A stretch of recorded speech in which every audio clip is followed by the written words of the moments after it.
Storytime with Captain Xavier. This month you have voted to hear the story of the War of the Chains.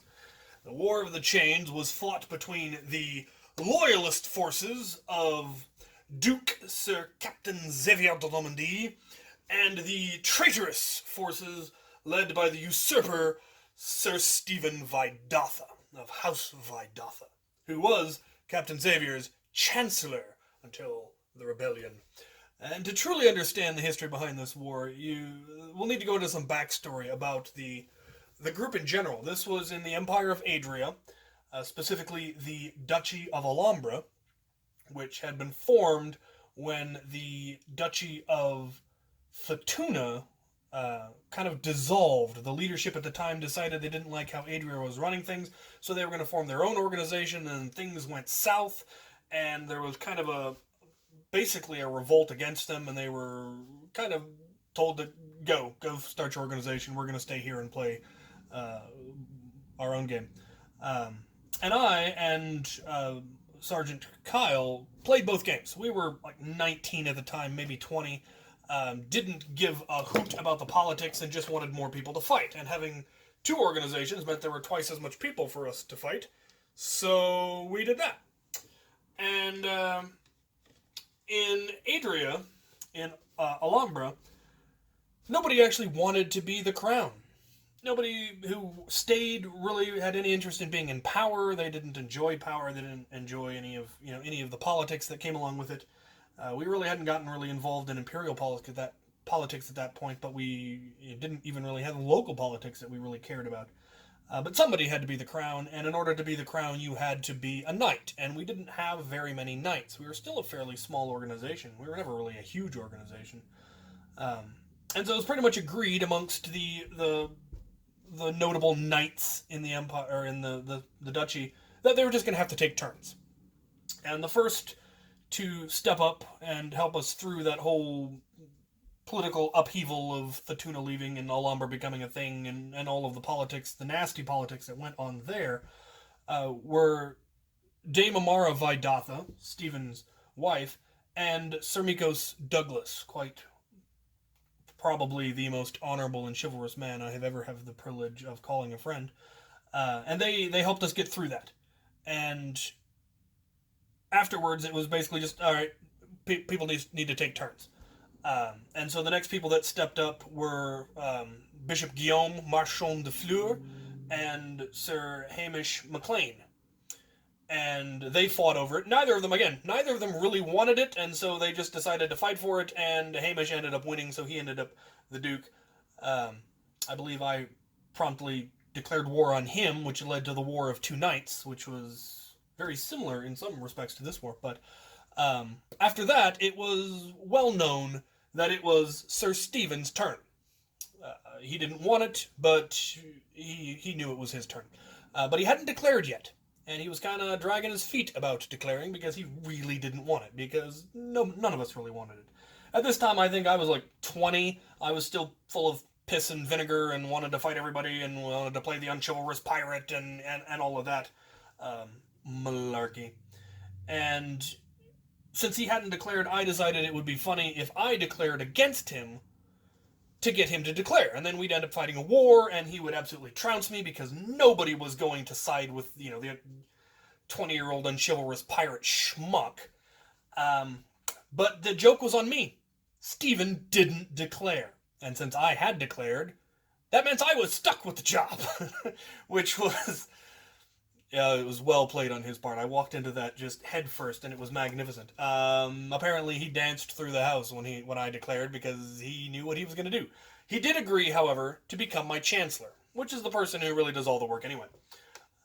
Because he knew it was his turn. He knew what he did. He knew I really wasn't up to the job, or I didn't think I was up to the job anyway. So he became my chancellor, and it actually was a fairly successful reign. Actually, it was an incredibly successful reign. We, I think, quadrupled in size. We ended up going to war with other subdivisions. It was really a very prosperous time for Alhambra. But I didn't want it at the time.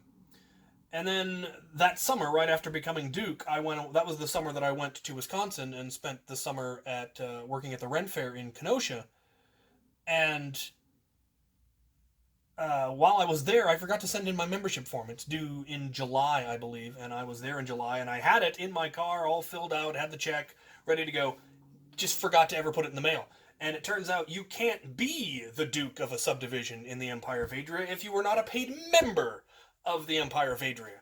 And so when my membership lapsed, technically, I was no longer Duke. And it turns out when a crown has to abdicate for whatever reason, the power passes to the Chancellor, Sir Stephen. And he thought I'd done it on purpose, that this was my way of getting back at him, that I was going to stick it to him and then I wasn't going to try to take it back. But it wasn't the case. I contacted the Emperor and said, hey, this is what happened. I just forgot to send my form in. I'll send it in. And he's like, well, okay, yep, as Emperor, I can technically reinstate you as the crown, but really you should go to your local estates, the local lords and knights and so forth, and make sure that they're okay with it, just for, to be proper. And so I decided to have more fun with it than that, and to talk to Sir Stephen, and we decided to have a war about it. We decided to have a war to decide who had to be Duke. Which was, like I said, neither of us really wanted it, so whoever lost this war would be shackled with, or actually, whoever won this war would be shackled with being the Duke, thus the War of the Chains. Whoever won, or lost, depending on how you looked at it, had to be Duke. And it was a lot of fun, and we had a lot of fun on the boards, because I really liked the type of wars that had a storyline, that it wasn't just, okay, we're going to get together, we're going to count off 1, 2, 1, 2, 1, 2, split sides, and then fight. Those weren't nearly as interesting, and often wars that were actually truly contested, like Imperial Crown Wars, or wars where one side or the other is actually going to truly gain something if the war is won, also aren't nearly as much fun, because there isn't as much silly roleplay type story arcs, whereas this was very much a silly story arc, despite the fact that there was going to be an actual result, that people actually did care what happened. So yeah, the story came that while I was off making war on another subdivision, because while I was in Wisconsin, I went to war with the Illinois chapter and beat them, which is a war we talked about last time. While I was there, my chancellor had created an uprising and had tried to take over my throne. So when I returned, I raised an army of cutthroats and mercenaries and marched on Sir Stephen and vowed that no traitors to the crown would be spared. There would be no quarter. There would be no mercy. All traitors would be hunted down and executed. And so we ended up fighting this war at Battle Abbey in Spokane. We had a member who had owned some land that was the most magnificent land you could possibly imagine. If there was a type of terrain you could want to have a battle in, this man had it somewhere. There were pristine roads that went through wooded areas and high grass areas, perfect for ambushes and battles. There was a deep ravine with a road along the bottom of it. Again, ambushes or trying to move through the ravine while archers shot at you. There were open fields. There were hills. Blank hills. There were hills with trees on it. There were woodland areas. He had it all, and you could just have the most magnificent scenarios on this location. And so we'd had a number of wars there. The War of Two Nights was fought there, and so the War of the Chains was fought there. And my Minister of Joust and War was Sir Mikos. When he stepped down, he became my Minister of Joust and War. I believe I'd been his Minister of Joust and War. I'd also been Hamish's Minister of Joust and War, and so Mikos became mine, and so it fell to him to come up with the scenarios for this war. And since we had this storyline going on the forums, he created the scenarios to follow that to a certain extent. And then he wrote some just really fascinating scenarios. We weren't a large organization, so we tried to make our battles involve either lots of resurrections or make sure that everyone gets lots of combat. And in Adria, wars aren't just fought with combat. It was also fought with target archery as well as arts and sciences. And so he worked that all into it together, and it resulted in one of the best wars that we ever had, in my opinion. Now, on Stephen's side, were a fair portion of the old guard knights. Sir Stephen, of course, was there. Sir Hamish, the previous duke, was there. Dame Cressida was there, and then Shaughnessy, our bowyer who made all of our longbows, also sided with Stephen, because they were all members of Clan MacLean, and MacLean decided to follow him for various reasons of past loyalty. There was also then essentially mercenaries that came. A fellow by the name of Avalock, who used to be in the SCA, and he left the SCA to form his own organization. Then he came to this event kind of trying to recruit us into his organization, and he brought 2 fighters with him plus himself, and he was an incredible fighter. He was a far better fighter than I was, far better fighter than any of us was. And he brought 2 fighters with him that were not on his caliber, but were also very good. And they chose to fight for Sir Stephen because Sir Stephen was thoroughly outnumbered. Because it turns out I was more popular than I thought, which still baffles me to this day. And I'm sure you're going, but you're so cool. Yeah, but I never realized that. I was a dork in high school. And this is, just after high school, really. With me, I have, of course, myself and 2 of my crew members from Avalon. The crew originally formed in Avalon and had not come over to Adria yet. And since this wasn't an official, technical Crown War, mercenaries were perfectly allowed. I then had a number of just loyalist forces from the Moscow area, from the Spokane area, and then I had a group of people who came up from the Tri-Cities who were also in Avalon but were looking to switch over to Adria, because the reason we threw the people who formed Avalon out of Adria was they weren't good people. Well, these people have been recruited by them and then discovered they weren't good people. But since I was in Avalon, slowly but surely siphoning off all of the decent folk, they decided to come take a look at one of our wars and see if they wanted to come play with Adria. And as a result of this war, they decided they definitely wanted to come play with Adria. But they also kind of felt bad that, they were showing up and I was already had the larger army, and they really wanted to fight for me because I was their friend, but they didn't want to just show up and join the winning side, as it were. But Dame Amara Vidatha, Stephen's wife and the previous Duchess, told them, no, it's okay to fight for Xavier. So they did, and so we ended up outnumbering them. Not terribly, but enough that it made a difference. So the first battle was kind of an ambush battle to a degree. Let's bring out the battlefield. So the battlefield here was the traitors were entrenched on the top of a steep hill with lots of tree coverage throughout all of it. Tall pine trees, very good coverage. It made archery a nightmare in this particular battlefield. And the story was that I was trying to get down the road that was going through the middle of the battlefield and then on towards the Battle Abbey in order to get to the Abbey to, reclaim my throne, and Sir Stephen's forces are going to try to stop us from getting there. So the victory condition for us was me getting down the road. Didn't matter what else happened, as long as I got down the road, it would be a victory on our side. They had to stop me, so it was kind of a regicide battle. And we arrayed ourselves, and I arrayed my army into 3 squads, 2 squads of 4 on either side, and then myself and my personal crew in the middle. And the idea was that these sides would go up first to engage and then flank, and then we would push up through the center. Now, the real risk we have here is that both Sir Stephen and Sir Hamish were excellent archers, and there is a very good chance that they would be able to pick us off since they had the high ground. But luckily, we had a lot of tree cover. We also had a lot of good shield work, shieldmen, lots of tower shields and good coverage. And most of the people on my side were really quite excellent fighters, though not as many of them were as good soldiers as the troops that I had brought. But I was only to bring the 2. And then the battle started off. I always go as an archer because I'm also a very good archer, and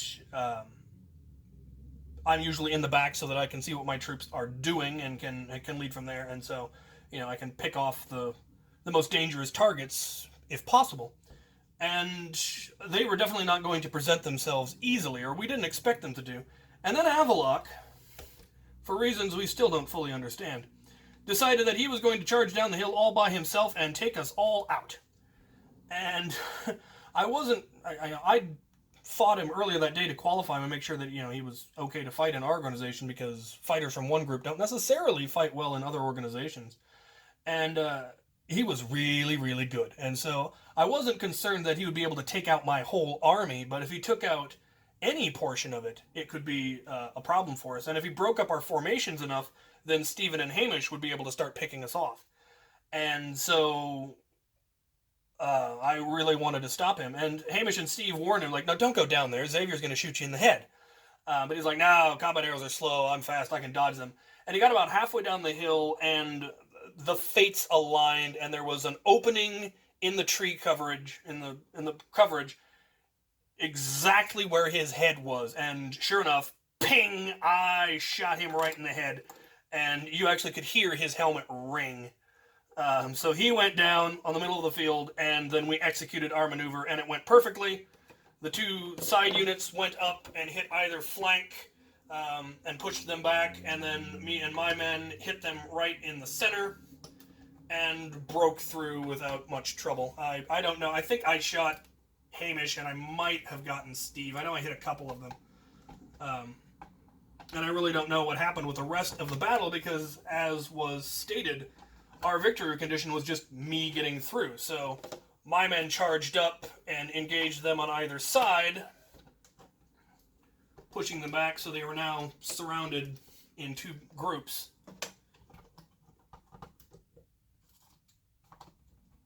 And then I simply charged through, and victory was ours. So we won the first round. And the way Sir Mikos had set it up, every battle, every scenario, and all of the, like the arts and sciences and the archery and all of that, whoever won got additional resurrections for their fighters in the big final battle at the end, which was a fabulous scenario. And so we got points for this. The next battle was one that is often done in our group and in many groups because it nullifies the numbers. So we had the advantage of numbers, which is a huge advantage in an open field battle. So the second battle was what is very commonly done, and it was a bridge battle. And it was even more than that, it was a challenge bridge battle. So the two armies line up on either side of the bridge. Now, of course, there wasn't an actual bridge, unfortunately. That would have been really cool. But for the sake of reenactment, we're going to have a bridge.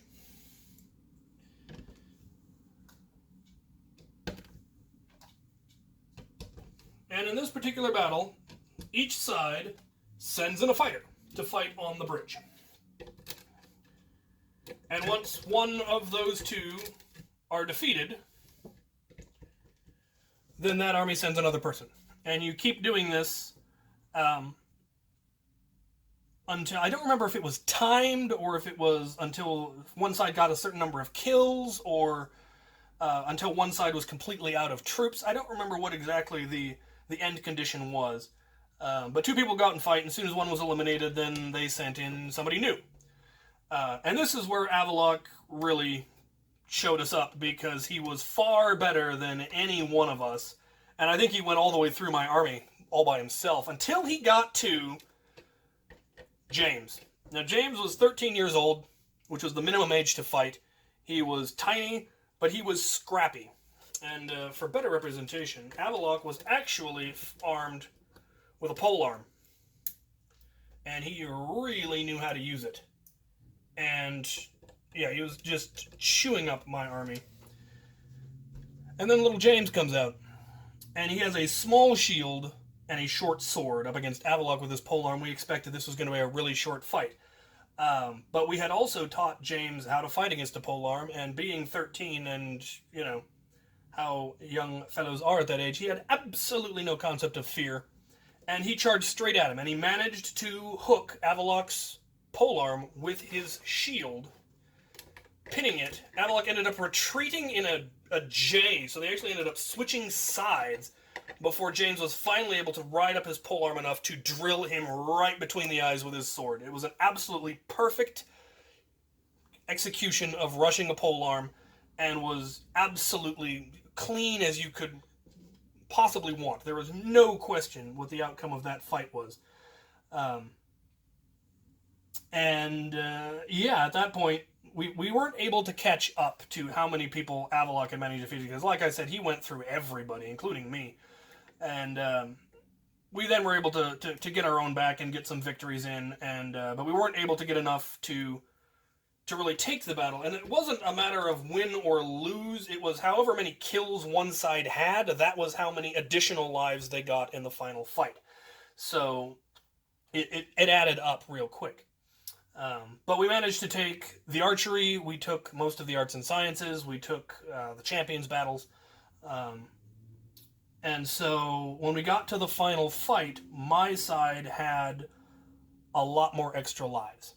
And the last fight was an open field battle, but it had some really interesting rules. So let's get the field out. So the final battle was in a wooded area, but much more loosely wooded. It wasn't like it would actually give you much cover from arrows or really give you a tactical advantage if you went up next to a tree or anything. But what was interesting about this battle, in addition to the fact that you got additional lives, we had enough so that everyone in my army had 10 lives altogether. You started with 5, and then the general, the leader, could allocate the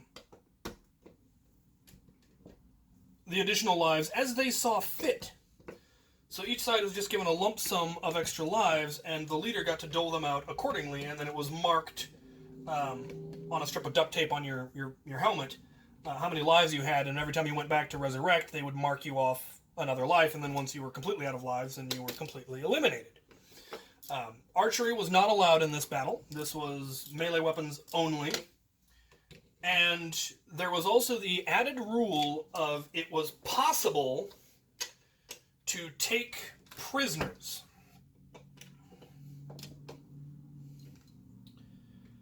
And the way that worked was when somebody was hit, when they were killed, they had to take a knee and count to 5.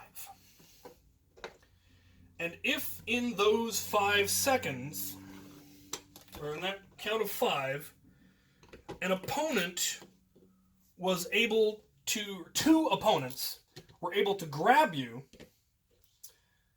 they could then take you hostage. And they had to return you to the hostage areas on either side of the battlefield. And if either of the people that were taking you hostage got killed, then you were free to go. You could go back to your spawn point, respawn, go back into the fight. If a member of one army could get to the other side's prison, they could do a prison break. In which case, all of your enemies that were in your prison all come into the battle at once, now behind you, which would have been bad. But again, I outnumbered them, and all of my people had 10 lives, and then I had 11, because we had an odd number. Whereas they did not distribute their lives nearly as much. Stephen, their leader, and Avaloq took the majority of their lives for themselves, and then some of their other people only had like 1 or 2 or a handful of extra lives because they didn't have nearly as many to dole out. And they figured that they'd want their best fighters or their most important fighters to have the extra lives. Which ended up not working out in their favor at all, because I again organized my army into 3 squads. Me and my 2 men, and then 2 squads on each side, and I gave them specific instructions to try. Each squad needed to take 1 prisoner. And the way I wanted it done is one side, when you actually manage to take somebody out, when you kill somebody, 2 people will grab them, the other 2 will cover them. And in the case of mine, it was my men would grab and I would cover. Because at this point I was using, I think, probably polearm, and I was really good since there weren't missile weapons to worry about. And so the battle kicked off, and it went absolutely perfectly. Just absolute clockwork. Each squad managed to take 1 prisoner. We managed to capture Dame Cressida, Shaughnessy, and Lord Hamish were all taken prisoner, and we didn't lose anybody ourselves. Then, Avalok's 2 fighters that he had brought both completely ran out of lives. They only had, I think, 6 lives each, and so they very quickly got completely eliminated. So it is now Avalok and Steven against 11 of us. And rather unexpectedly, rather than fight it out, or risk, well, they would have gotten captured. The next assault, we would have captured them both. They chose to surrender the field, to give up. And so I immediately ordered my army to kill the prisoners.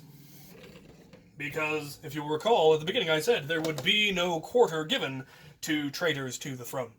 And so they thought the battle was over. They'd taken their helmets off. They immediately put their helmets back on. My army shows up and goes, okay, how many lives do you have? I've got 3 lives left. 1, 2, 3. How many lives do you have? 2, 1, 2. How many lives do you have? 5. 1, 2, 3, 4, 5. And they were dead. And Avalok thought this was the most barbaric thing he'd ever seen in his life. And Stephen pointed out, no, he did tell us that there would be no quarter given. I think the final battle was a champion battle between me and Avalok in heavy armor. All of this was done in lighter armor. And he thoroughly whooped me. It was really a humbling experience how badly I lost to him. But wasn't enough. I ended up winning the war quite thoroughly, and hopefully I've found a picture. This was the result of me in the chains. I did not shaved all summer. Very bushy beard. And yeah, we then actually had the official estates meeting where all of the lords of the various households and the various high-ranking knights met and confirmed that yes, they still wanted me to be duke, and the vote was held. Like I said, we ended up having a very successful reign. We went on to have both border wars. We ended up making contact at the imperial level. We grew immensely. We actually finally had people east of the Cascades. We had people in the Tri-Cities. We had people in Montana. We had in British Columbia. It was really a very prosperous time, and we had a lot of fun. And unfortunately, it didn't last, but that's life. But yeah, that was the War of the Chains. An excellent war fought between 2 good friends. I'm still very good friends with Stephen and most of the people involved here. Don't see them as much anymore now that I've moved all the way out here, and don't do Adria much anymore, but it was part of the golden age of the medieval recreation for me, when we had wars like this that had good stories and were still a lot of fun and good scenarios and fun being had by everyone. So yeah, War of the Chains was an absolutely fantastic war. So now comes the part where I get to pick which stories are going to be available next. So the runner-up last time was still the time when a deaf boy taught the Empire of Adria the meaning of chivalry. I think we still haven't covered the border wars with Oregon. I don't believe I've covered those. So we'll have the first border war be the second option. For option 3, I think we'll go with the backstory behind the Captain Xavier that exists in Afterworlds.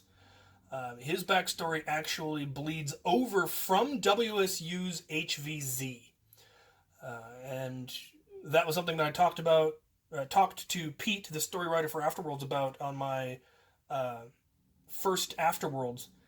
Told him what I thought would be a really neat idea for the character. He said it was great, he liked it, and it actually did slightly come up in one of the games, and I'm hoping to actually use Captain Xavier at some point in the future at Afterworld. And it has a fairly interesting backstory. So there we have the backstory of Captain Xavier in Afterworlds, the first border war, or how a deaf boy taught the Empire of Adria the meaning of chivalry. So there will be a link to the survey down below. Go ahead and vote, and next month that will be the story. Thank you so much. Thank you guys for watching.